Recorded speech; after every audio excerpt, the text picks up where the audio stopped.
Hello dear aspirants. HP government के द्वारा जो है न्यू ट्रेनी पॉलिसी इंट्रोड्यूस की गई है। जो कॉन्ट्रेक्चुअल पॉलिसी हुआ करती थी हिमाचल के अंदर, उस पॉलिसी की जगह अब ट्रेनी पॉलिसी को जो है लाया गया है। उसके अंदर सारी चीज़ें क्या रहने वाली हैं उसके बारे में बात करेंगे।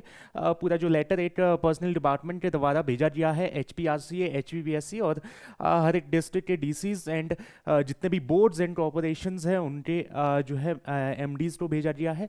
इसके बारे में यहाँ पे बात करेंगे हम कि सारी चीज़ें उस पॉलिसी के अंदर क्या चीज़ें लिखी गई हैं और जो नई भर्तियाँ इस बार होनी है, नई रिक्रूटमेंट होनी है, चाहे वो TGTs की थी या फिर जो पुरानी वैकेंसीज थी 2022 के अंदर जो एडवर्टाइज हुई थी वो अभी दोबारा से एडवर्टाइज होनी है।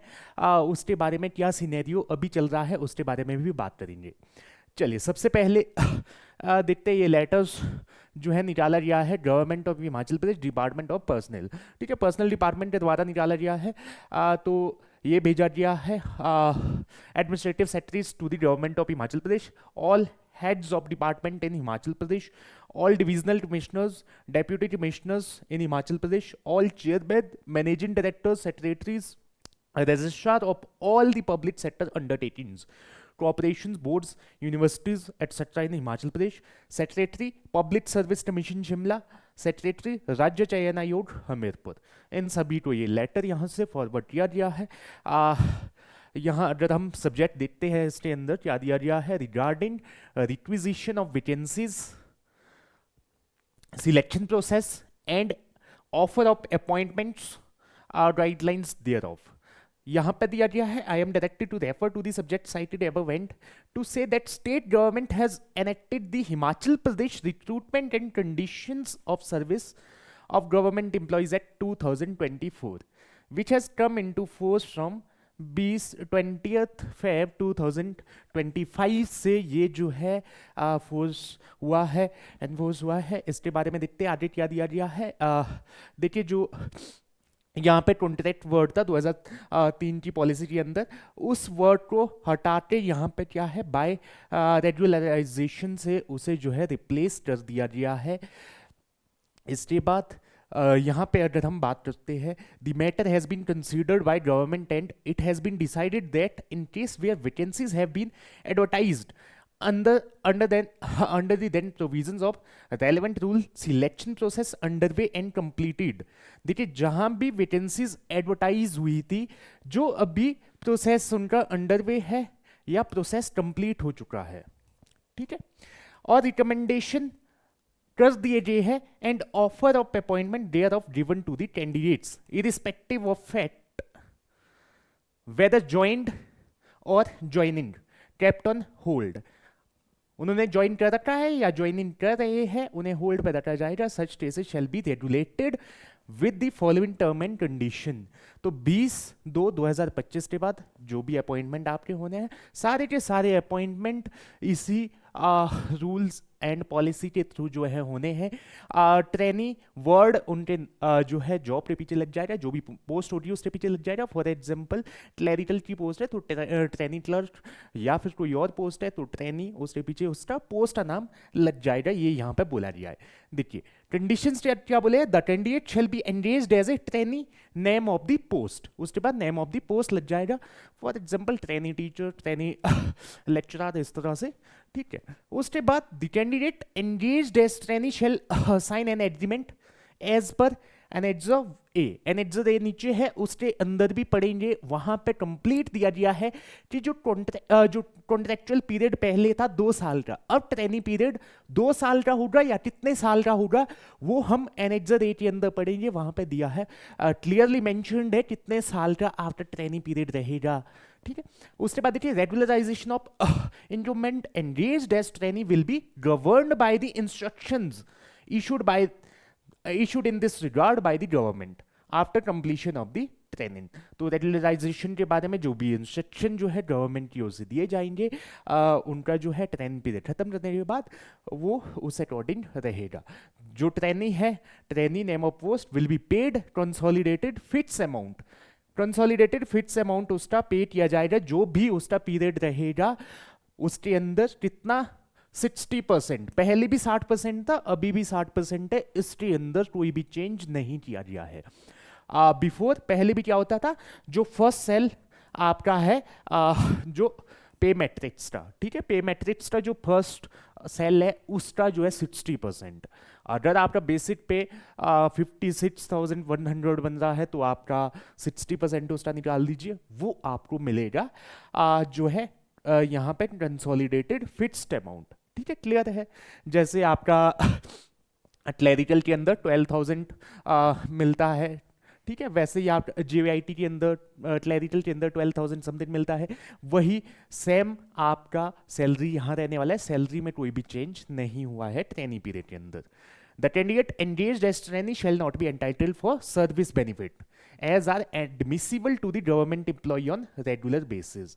तो कैंडिडेट जो भी ट्रेनी पीरियड पे होंगे उन्हें जो है वो सारे बेनिफिट्स नहीं मिलेंगे जो गवर्नमेंट एम्प्लॉयज को मिलते हैं जो रेगुलर बेसिस पे अपॉइंटेड है। ठीक है, तो ट्रेनी एम्प्लॉयज को वो सारे बेनिफिट नहीं मिलेंगे। वो बेनिफिट आपके कौन कौन से बेनिफिट है? वो बेनिफिट आपके चाहे ग्रुप इंश्योरेंस का बेनिफिट्स है या फिर टीएडीए का बेनिफिट्स है, उसके बारे में अलग नीचे दिया गया है। ठीक है, चाहे आप एचआरए है, वो सारी चीज़ें यहाँ पे बेनिफिट्स आपको नहीं मिलने वाले हैं जब तक आपका ट्रेनी पीरियड रहेगा। The service of trainee will be governed on the basis of agreement. Agreement annex A में जो दिया है, the engagement is liable to be terminated in case of performance conduct of the trainees is found not found to be satisfactory। देखिए ये चीज तो पहले भी होती थी, जब आप कॉन्ट्रैक्ट के अंदर भी होते थे, तो कॉन्ट्रैक्ट के बाद जब आपका रेगुलराइजेशन होता था तो वहां पे भी आपका परफॉर्मेंस और कंडक्ट आपका चेक होता था, उसी के बेसिस पे फिर आपको रेगुलर किया जाता था। उसके अंदर कोई बहुत ज़्यादा दिक्कत यहाँ पे नहीं है, सेम चीज़ है। In case the trainee is not satisfied with the termination order, अगर ट्रेनी सेटिस्फाइड नहीं है, टर्मिनेट किया जाता है ट्रेनी को on the basis of his performance and conduct. अगर वो उससे जो है सेटिस्फाइड नहीं है तो वो अपील कर सकता है अपीलेट अथॉरिटी के सामने। कितने दिन में? 45 days from the date of which the copy of termination order is delivered to him or her। कब? विद इन 45 डेज के पीरियड के अंदर जब उसे टर्मिनेशन का लेटर रिसीव होता है। किसी भी एम्प्लॉय को टर्मिनेट किया जाता है 45 डेज के अंदर, वो अपीलेट अथॉरिटी के सामने अपील कर सकता है उस टर्मिनेशन ऑर्डर के खिलाफ। ठीक है, the trainee engaged will be entitled for 1 day casual leave after putting in 1 month service. 1 महीने की सर्विस देने के बाद 1 दिन का जो है आपको कैजुअल लीव मिलेगा। 10 दिन का मेडिकल लीव रहेगा, 5 days का स्पेशल लीव रहेगा इन अ कैलेंडर ईयर। ठीक है, 1 साल के अंदर ये लीव्स रहेंगे। A female trainee engaged with less than 2 surviving children may be granted maternity leave for 180 days।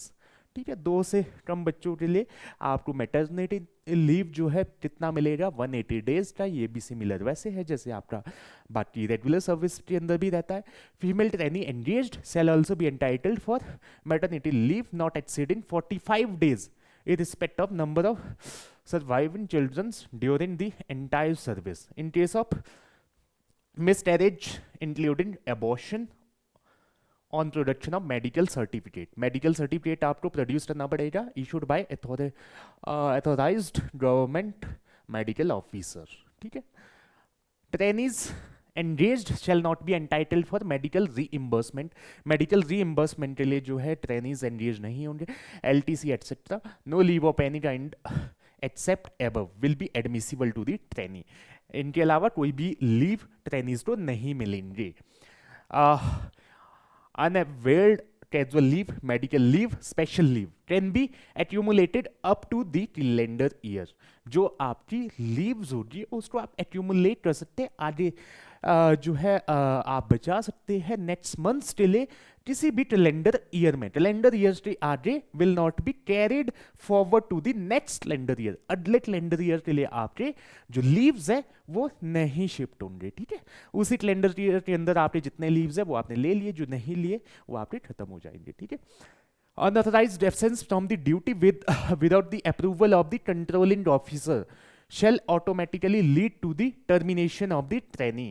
तो अनऑथराइज्ड एब्सेंस अगर पाया जाता है किसी भी ट्रेनी का, तो कंट्रोलिंग ऑफिसर जो है उन्हें जो है टर्मिनेट कर सकते हैं। However in exceptional cases where the circumstances for unauthorised absence from duty were beyond his her control on medical ground, medical ground पे कहीं कोई दिक्कत होती है किसी ट्रेनिंग को, तो उस केसेस में एक्सेप्शन यहाँ पे रहेगा। ठीक है, उसके बाद selected candidate will have to submit a certificate of his fitness issued by medical board. ठीक है, फिटनेस सर्टिफिकेट देना पड़ेगा मेडिकल बोर्ड से, वही सेम चीज है। Trainee will be entitle to TADA if required to do on tour in connection with his her training duties. अगर training duties के रिगार्डिंग कहीं भी उसे टूर पे जाना पड़े तो TADA एडमिसिबल होगा, वही जो रेगुलर एम्प्लॉय को होता है वही आपको उतना ही मिलेगा।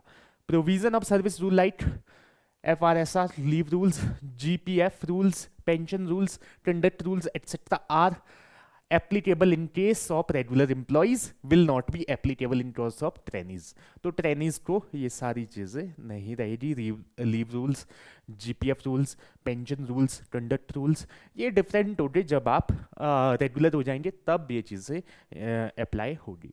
It has also been decided that after the commencement of the act bid that is 20th Feb 2025, the case where offer of appointment has been made to the candidates on contract basis, vacancies advertised and requisitions pending with the recruiting agencies till date shall also be governed under this guideline.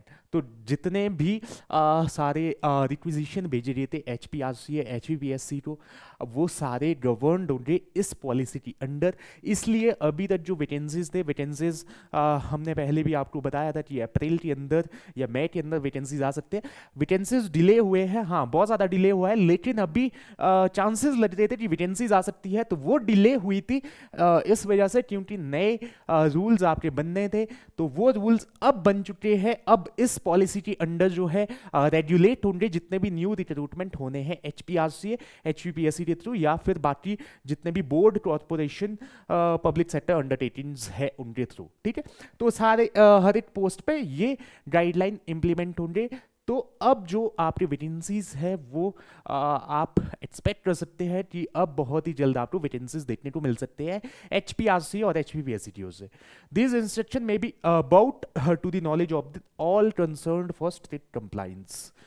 अब हम चलते हैं इसके बाद जो आपका contract बनेगा, agreement बनेगा, वो ये रहेगा। ठीक है, जो एग्रीमेंट आपका बनेगा वो एग्रीमेंट आपका इस तरह का रहेगा।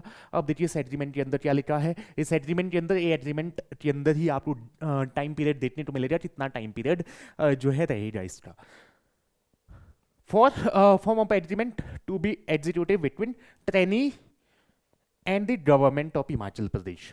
ठीक है, तो ट्रेनी और गवर्नमेंट ऑफ हिमाचल प्रदेश के बीच में ये एग्रीमेंट आपका साइन होगा। The agreement made on this, यहाँ पे लिख लेंगे पूरा डेट आपका, ईयर आपका, बिटवीन दोनों पार्टीज के नाम यहाँ पे लिखे जाएंगे। उसके बाद देखिए इस कॉन्ट्रैक्ट के अंदर, इस एग्रीमेंट के अंदर क्या लिखा है। दैट द फर्स्ट पार्टी, देखिए पहला पॉइंट, देखिए आप पहला पॉइंट जहां पे आपको क्लियरली मेंशन किया गया है कितना टाइम आपका ट्रेनिंग पीरियड रहेगा। That the first party shall remain on job training under second party as a trainee name of post for a period of 2 years commencing on a day of this, जो भी day होगा, जो भी date यहां लिखेंगे, ending on the day, वो यहां पे डे आप लिख देंगे। ठीक है, तो क्या दिया गया है यहां पे, बोला गया है कितने साल के लिए, 2 ईयर। ठीक है, कितना कॉन्ट्रैक्ट पीरियड भी आपका 2 साल का होता था, ये भी आपका 2 साल का ही रहने वाला है। कोई भी बहुत ज्यादा चेंजेस इसके अंदर नहीं किए गए हैं। ठीक है, क्लियरली यहाँ पे मेंशन किया गया है। वही चीजें, बाकी चीजें हमने बात कर दी थी। ऊपर 60% सैलरी, वो 60% ही रहने वाली है जैसे पहले थी। वो सारी चीजें हमने डिस्कस कर दी है ऊपर कंडीशंस में। बस ये वाली चीज बचती थी, तो वो चीज मैंने आपको बता दी है। 2 साल का रहेगा, वैसे ही जैसे कॉन्ट्रैक्ट में 2 साल का था, वही टाइम पीरियड यहाँ भी सेम है। ठीक है, कोई भी इसके बाद आई थिंक जितने भी पॉइंट्स हैं सारे पॉइंट्स हमने डिस्कस कर रखे हैं ऊपर। तो ये सारी चीजें थी, जो भी नए रूल्स अभी जो है ये लेटर इशू किया गया है। तो ये रूल्स सारे हमने डिटेल में यहाँ डिस्कशन किया है। इसके बाद आप एक्सपेक्ट कर सकते हैं कि इस मंथ आपको नोटिफिकेशन देखने को मिल सकते हैं HPRCA की तरफ से, जितने भी पुराने रिक्वेजिशन थे जो 2022 की वैकेंसीज थी उसके रिगार्डिंग जो है दोबारा से रिक्वेजिशन मांगे गए थे, क्या वैकेंसीज सेम रहनी है या विड्रॉ होनी है, कुछ नई ऐड होनी है। तो वो रिक्वेजिशन भी HPRCA को रिसीव हो चुके हैं। और TGT के रिगार्डिंग भी रिक्वेजिशन रिसीव हुए हैं। JOIT के रिक्वेजिशन आई थिंक 60 से 70 के बीच में नए JOIT के रिक्वेजिशन रिसीव हुए हैं टिल डेट HPRCA को। तो इन सभी चीज़ों के रिगार्डिंग आपको वैकेंसीज बहुत ही जल्द देखने को मिल सकती है। तो ये कंप्लीट डिटेल हमने यहाँ पे डिस्कशन किया जो न्यू ट्रेनी पॉलिसी है उसके रिगार्डिंग। कोई भी आपको डाउट होता है किसी भी चीज़ के रिगार्डिंग आप कमेंट कर सकते हैं। और ये वीडियो आपको अच्छा लगा हो वीडियो को लाइक करिएगा, चैनल पे न्यू है तो चैनल को सब्सक्राइब करिएगा। मिलते हैं आपसे नेक्स्ट वीडियो के अंदर। Till then bye bye.